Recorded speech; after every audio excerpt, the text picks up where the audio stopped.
নমস্কার বন্ধুরা, সবাই কেমন আছেন? আশা করি খুব ভালো আছেন। আপনাদের আশীর্বাদে আমিও খুব ভালো আছি। কাকুলির আরেকটি নতুন ব্লগে আপনাদের স্বাগত জানাই।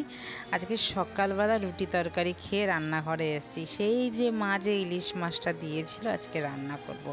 আর রান্নাঘরে এসে দেখি সব বাড়ন্ত। তো তেল ঢেলে নিলাম। তেল ঢালাটা হচ্ছে সবথেকে বড় একটা কাজ আমার কাছে। ওই তেল হাতে লেগে যায় বলে না আমার যেন কেমন পিচ পিচ লাগে। তো তেল ঢেলে নিলাম আর আবার কড়াইতে দিয়ে দিলাম তেল অল্প। আজকে মাছটা সকালবেলা উঠেই বার করেছি, যেহেতু ডিমওয়ালা মাছ তো। আর ফ্রিজে রেখেছিলাম, বরফে একদম বরফ হয়ে গেছিলো। আগে থেকেই বের করে রেখেছিলাম, যখন সকালে উঠেছি তখনই বের করে রেখেছি, না হলে মাছগুলো নষ্ট হয়ে যেত। মানে মাছগুলো টেনে টানে যদি বার করতাম তবে ছিঁড়ে যেত, ভালো হতো না। তো যেহেতু ডিমওয়ালা মাছ খুব ফুটবে, তো দিয়ে দিচ্ছি কড়াইতে সামান্য অল্প তেল দিয়ে হালকা করে একটু ভেজে নিচ্ছি। ডিমওয়ালা মাছ খেতে কিন্তু আমার খুব ভালো লাগে, আর ডিম ভাজা খেতে তো খুব ভালোই লাগে। আশা করছি আপনারাও খুব ভালোবাসেন ডিম ভাজা খেতে। তো আজকে রান্না করব, যেহেতু ডিমওয়ালা মাছ স্বাদ হয় না, খেতে ভালো লাগে বলতে ডিমটা খেতে ভালো লাগে, যে মাছের কিন্তু যে স্বাদ থাকে ইলিশ মাছের, সেই স্বাদটা কিন্তু থাকে না। ডিম ছাড়া মাছের একরকম টেস্ট, আর ডিমওয়ালা মাছের আরেক রকম টেস্ট। যারা ইলিশ মাছ ভালোবাসেন তারা দুই রকমভাবেই খান ইলিশ মাছ।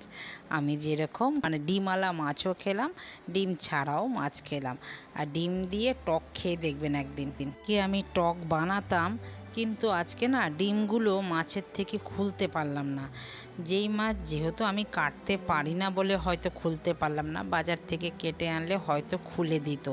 সেই ডিমটা দিয়ে পাতলা টক খেতে বন্ধুরা অসাধারণ লাগে। এই ইলিশ মাছের সিজনে মা কিন্তু দু রকমই মাছ আমাদের খাওয়ালো। সেই মাছের মধ্যে ডিম ছিল না, আজকেরটার মধ্যে ডিম আছে। ওই যে বললাম না, একজন মাই জানে সন্তানের কি ভালো লাগে আর কি ভালো লাগে না। মা ছাড়া আর পৃথিবীতে কেউ জানে না। আজকের ইলিশ মাছটা রান্না করব বেগুন আর আলু দিয়ে।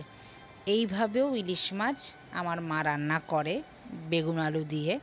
আমাদের খেতে খুব ভালো লাগে। একটু ঝোল রাখবো তার জন্য দিয়েছি তেল, কালো জিরে দিলাম ফোড়নে, বেগুন আলু দিয়ে দিলাম, দিয়ে অল্প একটু ভাজা ভাজা করে নেব, যেন আলুটা একটু ভাজা ভাজা হয়। এবার দিয়ে দিলাম নুন স্বাদ অনুযায়ী, দিয়ে আবারও একটু নাড়াচাড়া দিয়ে একটু ভেজে নেব। আর ইলিশ মাছ খেতে হলে বন্ধুরা ওই গুঁড়ো লঙ্কা গুঁড়ো মশলা দিয়ে খাবেন না, যতটা চেষ্টা করবেন বেটে। আমি তো লঙ্কা বেটে নিয়েছি, কাঁচা লঙ্কা বাটা দিয়ে ইলিশ মাছ খেতে সবথেকে বেশি ভালো লাগে। দিলাম একটু জিরের গুঁড়ো, আর এই জিরের গুঁড়ো আমি একটুখানি তেলে আমি মিক্সিতে গুঁড়ো করে রেখে দিই। দিলাম একটু হলুদ আর দিলাম একটুখানি জল, মশলাটা যেন না তেতো হয়ে যায়। হলুদ দিয়েছি। এবার ভালো করে মশলাটা কষিয়ে নিলাম যতক্ষণ তেল না ছাড়লো। ইলিশ মাছের নিজস্ব তেল আছে, তো ইলিশ মাছ কিন্তু তেল কমই লাগে, যত তেলই দেন তবে এই হয়। এবার আমার সারাশিটা হয়ে গেছে নষ্ট। এই জলটা গরম বসিয়েছি, ঢালতে গিয়ে দেখুন পড়ে গেল কতটা জল। যাক, যতটুক আছে, আমার অতটা তো জল লাগবে না, দিলাম যতটুক লাগলো ততটুক ঝোলটা দিলাম। আর ইলিশ মাছের ঝোল খেতেই বেশি ভালো লাগে। কার কার ভালো লাগে তারা কিন্তু আমাকে কমেন্টে জানাবেন। আমাদের ঝোল খেতেও ভাল লাগে। আমরা ইলিশ মাছ অনেক রকমভাবে খাই, শাপলা দিয়ে খাই, ঝোল খাই এরকম আলু বেগুন দিয়ে। আবার এই সিজনে আবার ডাঁটা উঠবে একটু পরে, এই 1 মাস 1.5 মাস পরে আবার ডাঁটা উঠবে, সুরের ডাঁটা। সেই ডাঁটা দিয়েও কিন্তু ইলিশ মাছ খেতে খুব ভাল লাগে এরকম ঝোল। এবার দেখুন আমার ঝোলটা কিন্তু ফুটে গেছে, দিয়ে দিলাম মাছগুলো। যেহেতু ডিমটাও সেদ্ধ হবে, মাছটাও সেদ্ধ হবে। এই ইলিশ মাছ সব সময় 2.5 উতালে নামাতে হয়। 2.5 উতাল মানে বুঝতে পারবেন, আমার মতন বাঙাল হলে তারা। মার মুখে শুনে এসেছি, দিদার মুখে শুনে এসেছি, ইলিশ মাছ কখনো বেশি ভাজতে নেই আর বেশি ফোটাতে নেই। ইলিশ মাছ সাতলাতে হয়। আমার ভাষাগুলো কেউ যদি বুঝতে না পারেন আমাকে কমেন্টে জানাবেন, আমি আপনাদের বলবো আবার পরে। তো আমার ইলিশ মাছ কিন্তু হয়ে গেল। আর ইলিশ মাছের মাথাটা দিয়ে আজকে ডাল বানাবো।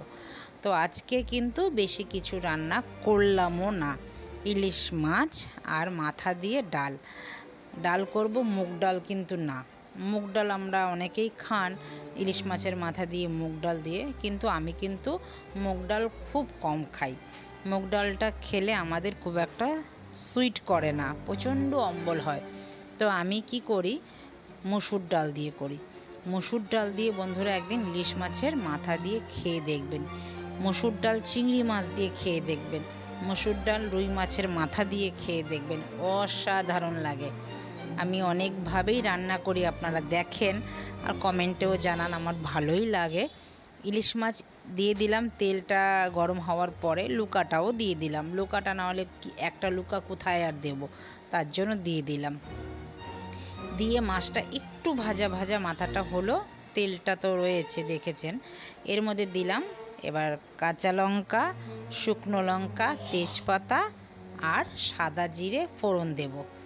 দিয়ে একটু ভাজা ভাজা করব যতক্ষণ যেন লঙ্কা আর তেজপাতা একদম ভাজা ভাজা না হয়, তাতে টেস্ট বেশি আসবে।